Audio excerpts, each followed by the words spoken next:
के आया है आज तन के उसका साया ढाल बन के। હું કે માર ભાઈ યાર આ કોઈ દેખાતો નહીં યાર છેલ્લે દિવસ આ રિઝલ્ટ ના થતી યાર હતા લેવા આવેલું આ તો તું એકલો મળ્યો થઈ ગયા આપણા વાળા બધા કાલે જાઓ બધા તો પોતપોતાનું ભાવડી ગયા ચાલતા હું આ 3 વર્ષનું કોલેજનું સર્ટી લઈને આવું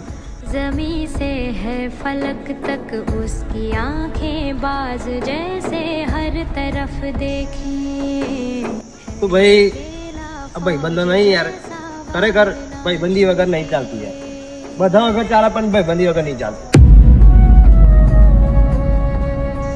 તમારે જો તમારી સ્કૂલ પતી હોય કે કોલેજ પતી હોય કે ગમે તે પછી તમારા ભાઈબંધો છૂટા પડી ગયા હોય તો એમને આ વિડીયો મોકલી દો ફટાફટ અને કહેજો કે ભાઈબંધો ભલે છૂટા પડી ગયા પણ દિલમાં અને દિમાગમાં તમારી જગ્યા અત્યારે રહી છે તો મોકલી દો તમારા ભાઈબંધોને दोस्त ऐसा जिंदगी में हर किसी को मिले।